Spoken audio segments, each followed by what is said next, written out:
ان کا حال بھی یہی ہوگا۔ ادھر سے ایک تند ہوا چلے گی جس سے سب کے سب جاندار مر جائیں گے۔ قیامت بہت بڑی چیز ہے، اسے ہلکا مت سمجھیے۔ ضرورت اس بات کی ہے کہ اس کی فکر کی جائے۔ بے فکر انسان قیامت کو بھول چکا ہے۔ جب دنیا کا نشہ ٹوٹے گا تب قیامت نظر آئے گی تو کیا پتا چلا؟ نظام کائنات درہم برہم ہو جائے گا۔ قیامت کی شدت سے انسان اپنی قیمتی چیزوں سے بھی دستبردار ہو جائے گا۔ اس لیے آج ہی سنبھل جائیں، اپنے بچوں کو قتل نہیں کرنا۔ رازق اللہ تعالیٰ ہے، رزق اللہ کے ذمہ ہے۔ رزق کے ڈر سے، مفلسی کے ڈر سے اپنے بچوں کو قتل نہیں کرنا۔ اللہ کی تقسیم پر راضی رہنا ہے، اللہ کی ناراضگی سے بچنا ہے، نیک عمل کرنے ہیں۔ اور آپ ہے سورۃ انفطار، قیامت کا دل خراش منظر۔ 1 سے 9 آیات کا نمبر نوٹ کریں۔ دنیا کیا سے کیا ہو گئی۔ بسم اللہ الرحمن الرحیم۔ سورۃ انفطار مکی سورت ہے۔ ترتیب قرآنی کے لحاظ سے 82 نمبر ہے اور ترتیب نزولی کے اعتبار سے 82۔ آیات کی تعداد 19 اور رکوع 1۔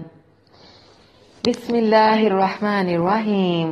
اذا السماء انفطرت وَإِذَا الْكَوَاكِبُ انتَثَرَتْ وَإِذَا الْبِحَارُ فُجِّرَتْ وَإِذَا الْقُبُورُ بُعْثِرَتْ عَلِمَتْ نَفْسٌ مَا قَدَّمَتْ وَأَخَّرَتْ يَا أَيُّهَا الْإِنسَانُ مَا غَرَّكَ بِرَبِّكَ الْكَرِيمِ الَّذِي خَلَقَكَ فَسَوَّاكَ فَعَدَلَكَ فِي أَيِّ صُورَةٍ مَا شَاءَ رَكَّبَكَ کَلَّا بَلْ تُكَذِّبُونَ بِالدِّینِ۔ جب آسمان پھٹ جائے گا اور جب ستارے بکھر کر گر جائیں گے اور جب سمندر پھاڑ دیے جائیں گے اور جب قبریں الٹ دی جائیں گی، ہر شخص جان لے گا جو اس نے آگے بھیجا اور جو پیچھے چھوڑا۔ اے انسان، تجھے تیرے نہایت کرم والے رب کے متعلق کس چیز نے دھوکہ دیا؟ وہ جس نے تجھے پیدا کیا، پھر تجھے درست کیا، پھر تجھے برابر کیا، جس صورت میں بھی اس نے چاہا تجھے جوڑ دیا۔ ہرگز نہیں، بلکہ تم جزا کو جھٹلاتے ہو۔ وَإِنَّ عَلَيْكُمْ لَحَافِظِينَ، حالانکہ بلا شبہ تم پر یقیناً نگہبان مقرر ہیں، کرامن کاتبین، جو بہت عزت والے ہیں، لکھنے والے ہیں، یعلمون ما تفعلون، وہ جانتے ہیں جو تم کرتے ہو۔ ان الابرار لفی نعیم، بے شک نیک لوگ یقیناً بڑی نعمت میں ہوں گے۔ وَإِنَّ الفجار لفی جحیم، اور بے شک نافرمان لوگ یقیناً بھڑکتی ہوئی آگ میں ہوں گے۔ یصلونہا یوم الدین، وہ اس میں جزا کے دن داخل ہوں گے۔ وما ہم عنہا بغائبین، اور وہ سے کبھی غائب ہونے والے نہیں۔ وما ادراک ما یوم الدین، اور تجھے کس چیز نے معلوم کروایا کہ جزا کا دن کیا ہے۔ ثم ما ادراک ما یوم الدین، پھر تجھے کس چیز نے معلوم کروا دیا کہ جزا کا دن کیا ہے۔ یوم لا تملک نفس لنفس شیئا، جس دن کوئی جان کسی جان کے لیے کسی چیز کا اختیار نہیں رکھے گی۔ والامر یومئذ للہ، اور اس دن حکم صرف اللہ کا ہوگا۔ سمندر پھاڑ دیے جائیں گے یعنی بھڑکائے جائیں گے۔ پہلے قیامت کے شدید زلزلوں سے ساری زمین جا بجا پھٹ جائے گی۔ درمیان میں حائل رکاوٹیں ختم ہونے سے ایک ہو جائیں گی اور پھر ان میں آگ لگ جائے گی۔ جو بھی اچھے اور برے عمل کرنے ہیں پھر ان کا بدلہ پانا ہے۔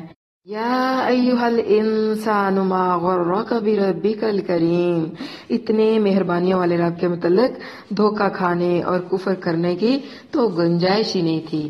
دنیا میں بظاہر لوگوں کی کچھ نہ کچھ ملکیت ہوتی ہے، ایک حد تک نفع اور ضرر بھی ہوتا ہے، مگر قیامت کے دن اللہ کے علاوہ کسی کا کوئی اختیار نہیں ہوگا، نہ ملکیت اور نہ حکومت۔ جیسا کہ اللہ تعالیٰ نے فرمایا، آج کے دن کی بادشاہی کس کی ہے؟ صرف اللہ کی، جو ایک ہے، زبردست ہے۔ رہ گئی شفاعت تو وہ بھی کسی کے اختیار میں نہیں ہوگی، صرف وہی کر سکے گا جسے اللہ تعالیٰ اجازت دے گا۔ فرمایا من ذا الذی یشفع عندہ الا باذنہ، کون ہے جو اس کے پاس اس کی اجازت کے بغیر سفارش کرے؟ تو کیا پتہ چلا؟ شیطانی چالوں سے بچنا ہے۔ روز جزا کا فیصلہ اللہ کے ہاتھ میں ہے، اپنے اعمال کو بہتر بنانا ہے۔ کرامن کاتبین ہر وقت ساتھ ہیں، ہر وقت ہمارا ریکارڈ تیار کر رہے ہیں۔ کسی دھوکے میں نہیں رہنا، نماز قائم کرنی ہے، زکوٰۃ ادا کرنی ہے، گواہی کو نہیں بدلنا، دین میں محتاط ہو کر چلنا ہے، پورے خلوص کے ساتھ دین کا کام کرنا ہے۔ اور اب سورۃ مطففین۔ سورۃ مطففین مکی سورت ہے، ترتیب قرآنی کے اعتبار سے 83 نمبر اور ترتیب نزولی کے اعتبار سے 86، آیات کی تعداد 36 اور رکوع 1 ہے۔ نمبر نوٹ کر لیں 1 سے 36۔ ہلاک ہو گئے ڈنڈی مارنے والے۔ بسم اللہ الرحمن الرحیم، ویل للمطففین، بڑی ہلاکت ہے ماپ تول میں کمی کرنے والوں کے لیے۔ الذین اذا اکتالوا علی الناس یستوفون، وہ لوگ کہ جو لوگوں سے ماپ کر لیتے ہیں تو پورا لیتے ہیں۔ وَإِذَا قَالُوهُمْ أَوْ وَزَنُوهُمْ يُخْسِرُونَ، اور جب انہیں ماپ کر یا انہیں تول کر دیتے ہیں تو کم دیتے ہیں۔ کیا یہ لوگ یقین رکھتے ہیں کہ یہ اٹھائے جانے والے ہیں ایک بہت بڑے دن کے لیے، جس دن لوگ رب العالمین کے لیے کھڑے ہوں گے؟ یہی حال ہمارا ہے۔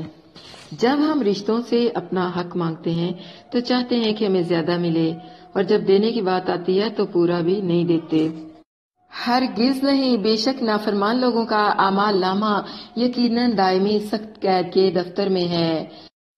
اور تجھے کس چیز نے معلوم کروایا کہ دائمی سخت قید کا دفتر کیا ہے؟ ایک کتاب ہے واضح لکھی ہوئی۔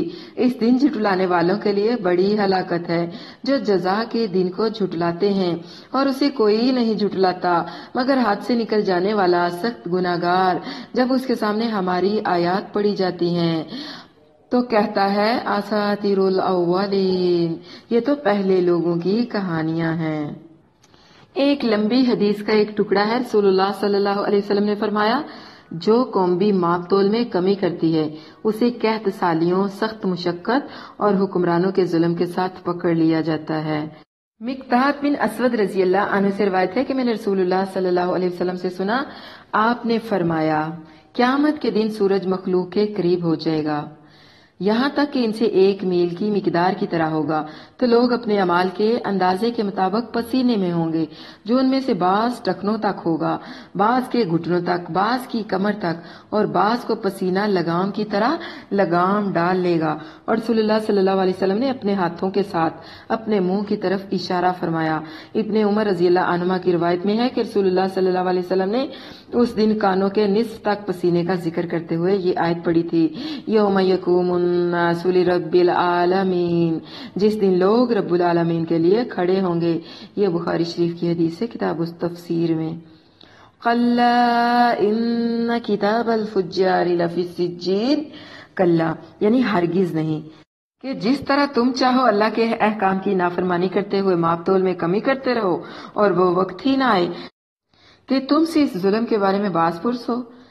نہیں، بلکہ نافرمان لوگوں کا اعمال نامہ سجین میں ہے، جس کا معنی ہے قید خانہ۔ سجین کہتے ہیں دائمی اور سخت قید کو۔ یہ وہ کتاب ہے جس میں ہمیشہ جہنم میں رہنے والوں کے نام اور ان کے اعمال محفوظ ہیں، گویا یہ دائمی قید والوں کا رجسٹر ہے، کیونکہ اللہ تعالیٰ نے خود سجین کی وضاحت کی ہے کہ وہ کتاب مرقوم یعنی ایک واضح لکھی ہوئی کتاب ہے، جس میں کوئی کمی بیشی یا رد و بدل نہیں ہو سکتا کہ کوئی نام یا عمل داخل کر دیا جائے یا مٹا دیا جائے۔ ویل یومئذ للمکذبین، اس سے معلوم ہوا کہ ماپ تول میں کمی کرنے والے در حقیقت قیامت کے دن پر ایمان نہ رکھنے کی وجہ سے ایسا کرتے ہیں۔ ہرگز نہیں، بلکہ زنگ بن کر چھا گیا ہے ان کے دلوں پر جو وہ کماتے تھے۔ ہرگز نہیں، بے شک وہ اس دن یقیناً اپنے رب سے حجاب میں ہوں گے، یعنی روز قیامت بھی بہت سارے ایسے لوگ ہوں گے جو اللہ تعالیٰ کے دیدار سے محروم رہیں گے، پھر بے شک وہ بھڑکتی ہوئی آگ میں یقیناً داخل ہونے والے ہیں۔ ثم انہم لصال الجحیم، ثم يقال هذا الذي كنتم به تكذبون، پھر کہا جائے گا یہی ہے جسے تم جھٹلایا کرتے تھے۔ مطلب یہ کہ قرآن کو جھٹلانے کی وجہ یہ نہیں ہے کہ یہ پہلے لوگوں کی کہانیاں ہیں یا اس کے حق ہونے میں کسی قسم کا کوئی شبہ ہے، بلکہ ان کی بدعمالیاں سیاہ زنگ کی صورت میں ان کے دل پر غالب آ چکی ہیں۔ اسے نہ حق نظر آتا ہے نہ باطل باطل۔ مستشرقین اور منکرین حدیث کی طرح پہلے منکرین کا بھی یہی حال تھا کہ اگر قرآن میں کوئی نئی بات آتی تو کہتے ما سمعنا بہذا فی آبائنا الاولین، ہم نے تو یہ بات اپنے پہلے باپ دادا میں سنی ہی نہیں، اور اگر وہ بات پہلی کتابوں میں موجود ہوتی تو کہتے یہ وہاں سے سرقہ کیا گیا ہے، یعنی اساطیر الاولین، یہ تو پہلوں کی کہانیاں ہیں۔ قاتلہم اللہ انا یؤفکون، اللہ انہیں مارے کدھر بہکائے جا رہے ہیں، یعنی جو کچھ وہ کمایا کرتے تھے وہ زنگ بن کر ان کے دلوں پر چھا گیا ہے۔ گناہ کا خاصہ ہے کہ اگر بار بار کیا جائے اور توبہ نہ کی جائے تو پورے دل کو گھیر لیتا ہے۔ حضرت ابو ہریرہ رضی اللہ عنہ سے روایت ہے، رسول اللہ صلی اللہ علیہ وسلم نے فرمایا بندہ جب کوئی گناہ کرتا ہے تو اس کے دل پر ایک سیاہ داغ لگ جاتا ہے، جب باز آ جائے اور معافی مانگ لے تو اس کا دل صاف ہو جاتا ہے، اور اگر دوبارہ گناہ کرے تو داغ بڑھا دیا جاتا ہے یہاں تک کہ وہ سیاہ داغ اس کے پورے دل پر غالب آ جاتا ہے۔ یہی ہے وہ رانا جو اللہ عز و جل نے ذکر فرمایا، کلا بل رانا علی قلوبہم ما کانوا یکسبون، ہرگز نہیں بلکہ زنگ بن کر چھا گیا ہے ان کے دلوں پر جو وہ کماتے تھے۔ ترمذی شریف کی یہ حدیث ہے تفسیر سورۃ مطففین کی، یہ حدیث حسن ہے، صحیح ہے۔ علیون کا معنی ہے بہت ہی اونچا، یعنی 12 سے 18 آیات کے اندر دیکھیں۔ اللہ تعالیٰ کے فرمان کے مطابق یہ کتاب جس میں نیک لوگوں کے نام اور ان کے اعمال واضح طور پر لکھے ہوئے ہیں، ان میں کوئی رد و بدل یا کمی بیشی ممکن نہیں۔ یشہدہ المقربون، یعنی اس کی نگرانی کرنے کے لیے مقرب فرشتے حاضر رہتے ہیں۔ اس کا ایک اور معنی بھی ہے، چونکہ وہ نیک لوگوں کا دفتر ہے اس لیے اس کو دیکھنے کے لیے انہی مقرب لوگوں کو وہاں حاضر ہونے کی اجازت ہے جن کا وہ دفتر ہے۔ اس صورت میں ابرار ہی مقرب ہیں۔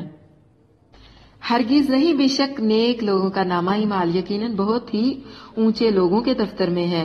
اور تجھے کس چیز نے معلوم کروایا کہ بہت ہی اونچے لوگوں کا دفتر ہے؟ کیا ایک کتاب ہے واضح لکھی ہوئی جس کے پاس مقرب فرشتے حاضر رہتے ہیں۔ بے شک نیک لوگ یقیناً بہت بڑی نعمت میں ہوں گے، تختوں پر بیٹھے دیکھ رہے ہوں گے، تو ان کے چہروں میں نعمت کی تازگی پہچانے گا۔ انہیں ایسی خالص شراب پلائی جائے گی جس پر مہر لگی ہوگی، اس کی مہر کستوری کی ہوگی۔ اسی کو حاصل کرنے میں ان لوگوں کو مقابلہ کرنا لازم ہے جو کسی چیز کی حاصل کرنے میں مقابلہ کرنے والے ہیں، اور اس کی ملاوٹ مزاجہ من تسنیم، تسنیم سے ہوگی۔ جنت کے چشمے کا نام ہے تسنیم، جو ایک چشمہ ہے جس سے مقرب لوگ پیئیں گے۔ بے شک وہ لوگ جنہوں نے جرم کیے ان لوگوں پر جو ایمان لائے ہنسا کرتے تھے۔ وَإِذَا مَرُّوا بِهِمْ يَتَغَامَزُونَ، اور جب وہ ان کے پاس سے گزرتے ہیں تو ایک دوسرے کو آنکھ سے اشارے کیا کرتے تھے، اور جب اپنے گھر والوں کے پاس واپس آتے تو خوش گپیاں کرتے ہوئے واپس آتے تھے، اور جب انہیں دیکھتے تو کہا کرتے تھے بلا شبہ ہؤلاء لضالون، یقیناً یہ گمراہ ہیں، حالانکہ وہ ان پر نگہبان بنا کر نہیں بھیجے گئے۔ سو آج وہ لوگ جو ایمان لائے کافروں پر ہنس رہے ہیں۔ علی الارائک ینظرون، تختوں پر بیٹھے نظارہ کر رہے ہیں۔ حل ثوب الکفار ما کانوا یفعلون، کیا کافروں کو اس کا بدلہ دیا گیا جو وہ کیا کرتے تھے؟ تو کیا پتا چلا؟ حد سے نہیں گزرنا، سرکشی نہیں کرنی، ماپ تول میں کمی نہیں کرنی، نمازوں میں کوتاہی اور سستی نہیں کرنی، قرآن کو پہلوں کی کہانیاں نہیں کہنا، اپنے دلوں سے غفلت کے زنگ کو دور کرنا ہے، دنیا کی بجائے آخرت کی زندگی کو ترجیح دینی ہے، آخرت کے لیے کوشش کرنی ہے، ایمان والوں کا مذاق نہیں اڑانا۔ اور اب ہے سورۃ انشقاق، پھر قیامت۔ آج آپ کا تعلق آخرت سے جڑ کر رہے گا۔ آج جھنجھوڑ کر قیامت کی یاد کروائی جا رہی ہے۔ 1 سے 25 آیات کا نمبر نوٹ کر لیں اور ٹائٹل ہے لوٹ کر تو جانا ہی ہے۔ سورۃ انشقاق ترتیب قرآنی کے لحاظ سے 84 نمبر ہے اور ترتیب نزولی کے اعتبار سے 83 مکی صورت ہے۔ آیات کی تعداد 25 اور رکوع 1۔ بسم اللہ الرحمن الرحیم اذا السماء انشقت، اور جب آسمان پھٹ جائے گا، وَأَذِنَتْ لِرَبِّهَا وَحُقَّتْ، اور اپنے رب کے حکم پر کان لگائے گا اور یہی اس کا حق ہے۔ وَإِذَا الْأَرْضُ مُدَّتْ، اور جب زمین پھیلا دی جائے گی، وَأَلْقَتْ مَا فِيهَا وَتَخَلَّتْ، اور اس میں جو کچھ ہے اسے باہر پھینک دے گی اور خالی ہو جائے گی۔ وَأَذِنَتْ لِرَبِّهَا وَحُقَّتْ، اور اپنے رب کے حکم پر کان لگائے گی اور یہی اس کا حق ہے۔ جب آسمان پھٹ جائے گا اور اپنے رب کے حکم پر کان لگائے گا اور یہی اس کا حق ہے، اور جب زمین پھیلا دی جائے گی اور اس میں جو کچھ ہے اسے باہر پھینک دے گی اور خالی ہو جائے گی اور اپنے رب کے حکم پر کان لگائے گی اور یہی اس کا حق ہے۔ اے انسان، تو مشقت کرتے کرتے اپنے رب کی طرف جانے والا ہے، سخت مشقت، پھر اس سے ملنے والا ہے۔ پس لیکن وہ شخص جس کا اعمال نامہ اس کے دائیں ہاتھ میں دیا گیا، سو عنقریب اس سے حساب لیا جائے گا، حساب یسیرا، نہایت آسان حساب، اور وہ اپنے گھر والوں کی طرف وَيَنْقَلِبُ إِلَىٰ أَهْلِهِ مَسْرُورًا، اور وہ اپنے گھر والوں کی طرف خوش خوش واپس آئے گا۔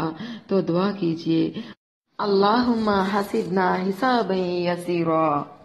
آسان حساب کا مطلب یہ ہے کہ کرید کر اصلی حساب نہیں ہوگا، فقط اعمال نامہ پیش ہوگا اور غلطیاں بھی سامنے لائی جائیں گی، پھر اللہ تعالیٰ اپنی رحمت سے معاف فرما دے گا۔ حضرت عائشہ صدیقہ رضی اللہ عنہا فرماتی ہیں کہ رسول اللہ صلی اللہ علیہ وسلم نے فرمایا، جس کسی کا بھی حساب لیا گیا وہ ہلاک ہو گیا۔ حضرت عائشہ رضی اللہ عنہا نے عرض کی، یا رسول اللہ صلی اللہ علیہ وسلم، میرے ماں باپ آپ پر فدا ہوں، اللہ مجھے آپ پر فدا کرے۔ کیا اللہ تعالیٰ نے یہ نہیں فرمایا کہ جس کا نامہ اعمال ان کے دائیں ہاتھ میں دیا جائے گا اس کا حساب آسان ہوگا؟ آپ صلی اللہ علیہ وسلم نے فرمایا، یہ صرف پیشی ہے جس میں صرف اس کے اعمال پیش کیے جائیں گے، اور جس سے حساب میں پڑتال کی گئی وہ تو ہلاک ہو گیا۔ جن بندوں پر اللہ کی نظر عنایت ہوگی ان کے لیے آسان حساب کی ایک صورت وہ ہوگی جو ابن عمر رضی اللہ عنہما نے رسول اللہ صلی اللہ علیہ وسلم سے سنی۔ آپ صلی اللہ علیہ وسلم نے فرمایا، تم میں سے ایک بندہ اپنے رب کے قریب ہوگا یہاں تک کہ وہ اپنا دامن اس پر رکھے گا کہ کسی اور کو خبر نہ ہو، پھر فرمائے گا تو نے یہ کام کیے ہیں۔ ہے نا اللہ تعالیٰ کتنی محبت کرنے والا اپنے بندوں سے، قربان جائیں۔